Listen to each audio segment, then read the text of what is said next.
வேதம் வாசிப்போம். தினம் ஒரு அதிகாரம். புதிய ஏற்பாடு. மத்தேயு எழுதின சுவிசேஷம். அதிகாரம் 13. இயேசு அன்றைய தினமே வீட்டிலிருந்து புறப்பட்டு போய் கடலோரத்திலே உட்கார்ந்தார்.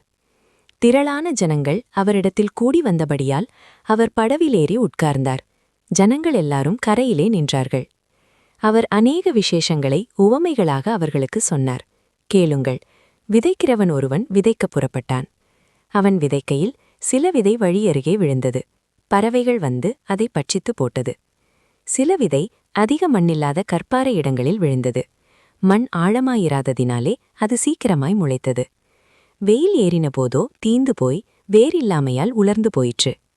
சில விதை முள்ளுள்ள இடங்களில் விழுந்தது. முள் வளர்ந்து அதை நெருக்கி போட்டது. சில விதையோ நல்ல நிலத்தில் விழுந்து சிலது 100ஆகவும் சிலது 60ஆகவும் சிலது 30ஆகவும் பலன் தந்தது. கேட்கிறதற்கு காதுள்ளவன் கேட்க கடவன் என்றார். அப்பொழுது சீஷர்கள் அவரிடத்தில் வந்து, ஏன் அவர்களோடே உவமைகளாக பேசுகிறீர் என்று கேட்டார்கள். அவர்களுக்கு அவர் பிரதியுத்தரமாக, பரலோக ராஜ்யத்தின் இரகசியங்களை அறியும்படி உங்களுக்கு அருளப்பட்டிருக்கிறது. அவர்களுக்கோ அருளப்படவில்லை. உள்ளவன் எவனோ அவனுக்கு கொடுக்கப்படும், பரிபூரணமும் அடைவான். இல்லாதவன் எவனோ அவனிடத்திலிருந்து உள்ளதும் எடுத்துக்கொள்ளப்படும். அவர்கள் கண்டும் காணாதவர்களாயும் கேட்டும் கேளாதவர்களாயும் உணர்ந்து கொள்ளாதவர்களாயும் இருக்கிறபடியினால் நான் உவமைகளாக அவர்களோடே பேசுகிறேன். ஏசாயாவின் தீர்க்க தரிசனம் அவர்களிடத்தில் நிறைவேறுகிறது. அதாவது, காதார கேட்டும் உணராதிருப்பீர்கள், கண்டார கண்டும் அறியாதிருப்பீர்கள். இந்த ஜனங்கள் கண்களினால் காணாமலும் காதுகளினால் கேளாமலும் இருதயத்தினால் உணர்ந்து மனம் திரும்பாமலும் நான் அவர்களை ஆரோக்கியமாக்காமலும் இருக்கும்படியாக அவர்கள் இருதயம் கொழுத்திருக்கிறது. காதால் மந்தமாய் கேட்டு தங்கள் கண்களை மூடிக்கொண்டார்கள் என்பதே. உங்கள் கண்கள் காண்கிறதினாலும் உங்கள் காதுகள் கேட்கிறதினாலும் அவர்கள் பாக்கியமுள்ளவைகள். அநேக தீர்க்கதரிசிகளும் நீதிமான்களும் நீங்கள் காண்கிறவைகளை காணவும் நீங்கள் கேட்கிறவைகளை கேட்கவும் விரும்பியும் காணாமலும் கேளாமலும் போனார்கள் என்று மெய்யாகவே உங்களுக்கு சொல்லுகிறேன். ஆகையால் விதைக்கிறவனை பற்றிய உவமையை கேளுங்கள்.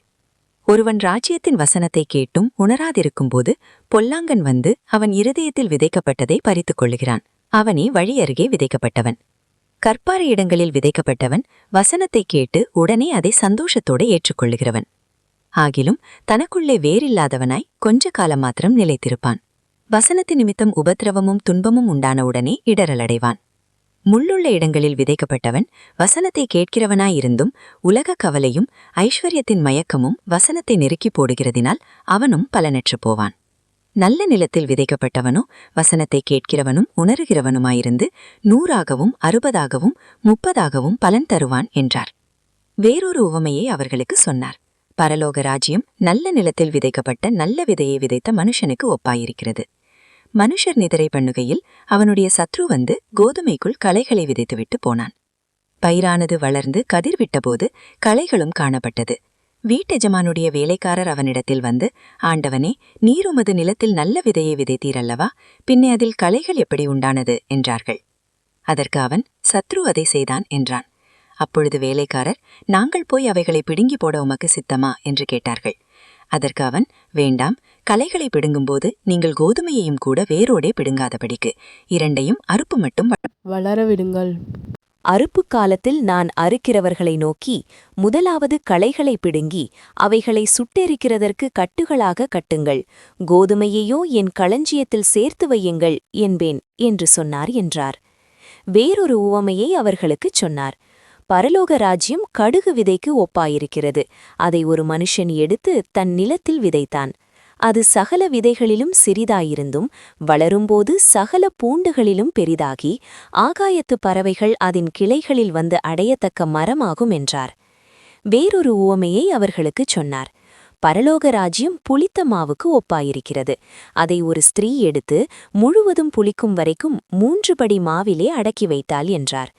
இவைகளையெல்லாம் இயேசு ஜனங்களோடே உவமைகளாக பேசினார். உவமைகளினாலே என்றி அவர்களோடே பேசவில்லை. என் வாயை உவமைகளால் திறப்பேன், உலகத் தோற்றம் முதல் மறைபொருளானவைகளை வெளிப்படுத்துவேன் என்று தீர்க்கதரிசியால் உரைக்கப்பட்டது நிறைவேறும்படி இப்படி நடந்தது.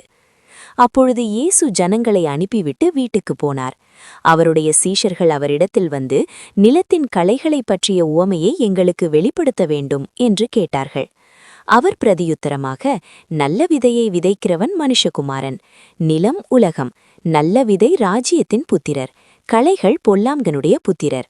அவைகளை விதைக்கிற சத்ரு பிசாசு. அறுப்பு உலகத்தின் முடிவு. அறுக்கிறவர்கள் தேவதூதர்கள். ஆதலால் களைகளை சேர்த்து அக்கினியால் சுட்டெரிக்கிறது போல இவ்வுலகத்தின் முடிவிலே நடக்கும். மனுஷகுமாரன் தம்முடைய தூதர்களை அனுப்புவார்.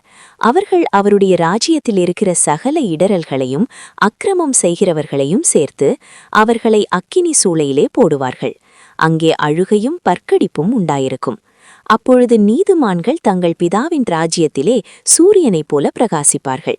கேட்கிறதற்கு காதுள்ளவன் கேட்க கடவன். அன்றியும் பரலோக ராஜ்யம் நிலத்தில் புதைத்திருக்கிற பொக்கிஷத்துக்கு ஒப்பாயிருக்கிறது. அதை ஒரு மனுஷன் கண்டு மறைத்து அதை பற்றிய சந்தோஷத்தினாலே போய் தனக்குண்டான எல்லாவற்றையும் விற்று அந்த நிலத்தை கொள்ளுகிறான். மேலும் பரலோக ராஜ்யம் நல்ல முத்துக்களை தேடுகிற வியாபாரிக்கு ஒப்பாயிருக்கிறது. அவன் விலையுயர்ந்த ஒரு முத்தை கண்டு போய் தனக்குண்டான எல்லாவற்றையும் விற்று அதை கொள்ளுகிறான். அன்றியும் பரலோக ராஜ்யம் கடலிலே போடப்பட்டு சகரவிதமான மீன்களையும் சேர்த்து வாரிக்கொள்ளும் வலைக்கு ஒப்பாயிருக்கிறது. அது நிறைந்தபோது அதை கரையில் இழுத்து உட்கார்ந்து நல்லவைகளை கூடைகளில் சேர்த்து ஆகாதவைகளை எறிந்து போடுவார்கள். இப்படியே உலகத்தின் முடிவிலே நடக்கும். தேவதூதர்கள் புறப்பட்டு நீதிமான்களின் நடுவிலிருந்து பொல்லாதவர்களை பிரித்து அவர்களை அக்கினி சூளையிலே போடுவார்கள். அங்கே அழுகையும் பற்கடிப்பும் உண்டாயிருக்கும் என்றார். பின்பு இயேசு அவர்களை நோக்கி, இவைகளையெல்லாம் அறிந்து கொண்டீர்களா என்று கேட்டார். அதற்கு அவர்கள், ஆம், அறிந்து கொண்டோம் ஆண்டவரே என்றார்கள். அப்பொழுது அவர் அவர்களை நோக்கி, இப்படி இருக்கிறபடியால் பரலோக ராஜ்யத்துக்கு அடுத்தவைகளில் உபதேசிக்கப்பட்டு தேறின வேதபாரகன் எவனும் தன் பொக்கிஷத்தில் இருந்து புதியவைகளையும் பழையவைகளையும் எடுத்துக் கொடுக்கிற வீட்டஜமானாகிய மனுஷனுக்கு ஒப்பாயிருக்கிறான் என்றார். இயேசு இந்த உவமைகளை சொல்லி முடித்த பின்பு அவ்விடம் விட்டு தாம் வளர்ந்த ஊரிலே வந்து அவர்களுடைய ஜெப ஆலயத்திலே உபதேசம் பண்ணினார். அவர்கள் ஆச்சரியப்பட்டு, இவனுக்கு இந்த ஞானமும் பலத்த செய்கைகளும் எப்படி வந்தது? இவன் தச்சனுடைய குமாரன் அல்லவா? இவன் தாய் மரியாள் என்பவள் அல்லவா? யாக்கோபு, யோசே, சீமோன், யூதா என்பவர்கள் இவனுக்கு சகோதரர் அல்லவா? இவன் சகோதரிகள் எல்லாரும் நம்மிடத்தில் இருக்கிறார்கள் அல்லவா? இப்படி இருக்க இதெல்லாம் இவனுக்கு எப்படி வந்தது என்று சொல்லி அவரை குறித்து இடரலடைந்தார்கள். இயேசு அவர்களை நோக்கி, தீர்க்கதரிசி ஒருவன் தன் ஊரிலும் தன் வீட்டிலுமே அன்றி வேறெங்கும் கனவீனமடையான் என்றார். அவர்களுடைய அவிசுவாசத்தை நிமித்தம் அவர் அங்கே அநேக அற்புதங்களை செய்யவில்லை. ஆமேன். கர்த்தருடைய ஆசீர்வாதம் உங்கள் மேல்